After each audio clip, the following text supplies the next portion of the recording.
Greetings, fellow Earthlings. It's Eric here. As promised, I said I was going to come back because I've got a little story to tell, but I'm going to do it in small segments. What I basically want to share is how we got started, and it's kind of a funny story, so I sort of like sharing it. Heck, I do like sharing it. So it goes like this. So I have been some kind of a musician since I was a teenager, and that's longer ago than I care to admit freely, but it's been a while, a number of decades, let's just say that.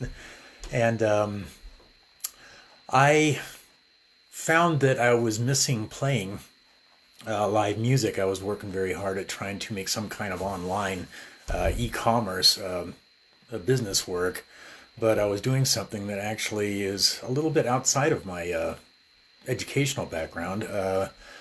I turned into a running fanatic after my first half marathon in 2013, and I was trying to basically start a business where I put myself in between online fitness products and the people that might want to buy them. And the thing was, I kind of went out in a haphazard manner, did many of the things that you need to do to make that kind of business work, but not enough of them to make it super lucrative. So, and in that period of time, I also found late in 2016 that I was starting to really miss playing live for people again.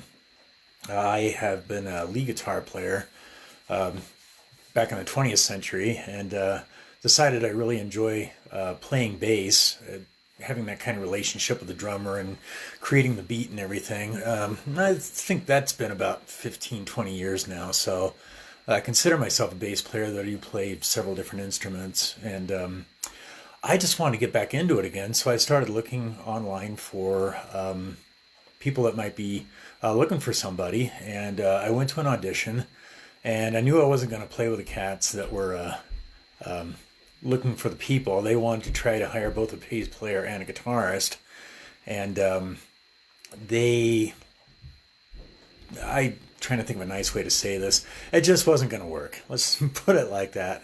But the guitarist got a hold of me privately and said, "Well, why don't we just go ahead and start a power trio with just a drummer, and we'll do this on our own?"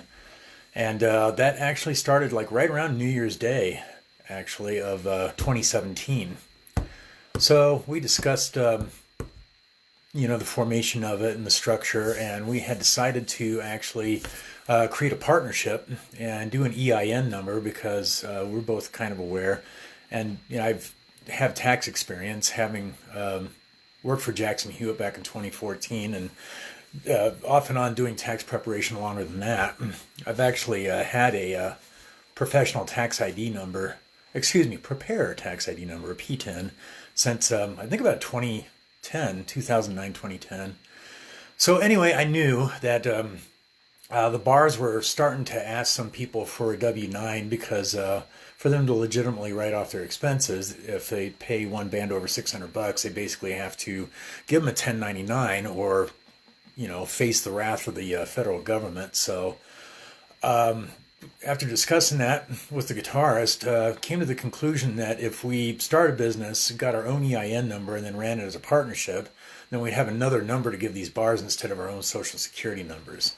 So that's how that started. And then it's kind of came to light. He was a software guy, and really, again, my education is in accounting, business management, but it was all for a path of becoming a CPA prior to the end of 2015.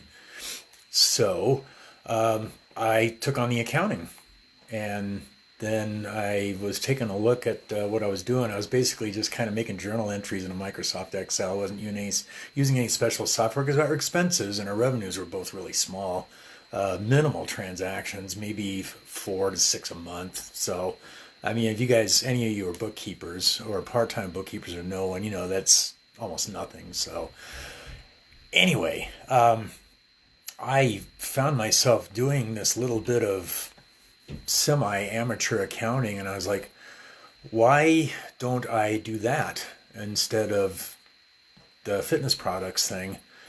And I actually looked into Well, really not looked into because I knew what I needed to do. Basically, I went back to the IRS website, came up with a really catchy name because it's basically my own last name, and then registered with the federal government for an EIN, and then we registered with the state, and I created a partnership with my wife, with myself as a majority partner because I was doing almost all the work at the time. She was still working for a city government in Teller County, so that's basically how it got started. So the red wreckage thing that's in the title, I was kind of hoping that would draw you into watching this. Basically, that was the name of the band, and that band ended up evolving. Everybody but me left, and then I desperately called a couple of very close friends who I had already been jamming with in the past, and they actually agreed to help me out and fulfill a couple of gigs that I had on the books. And the name change, something that's not a lot better than the old name, but in any event, that band is still playing. So, and I began Owings Tax and Accounting on June 26th of 2017 because that's the date that the organizational articles were filed with the state of Colorado. So, spent money doing promotion, build a website because I had learned how to do WordPress from trying to do e-commerce, and we actually just narrowly squeaked in enough revenue in November and December that we actually made, I think, about $680 net in our first year. So that's how things got started. That's 2017, and I'm trying to keep these short, so you're just gonna have to tune in next time to hear the continuation. So until then, please be abundantly joyful and stay healthy. We love you all, and we'll talk soon.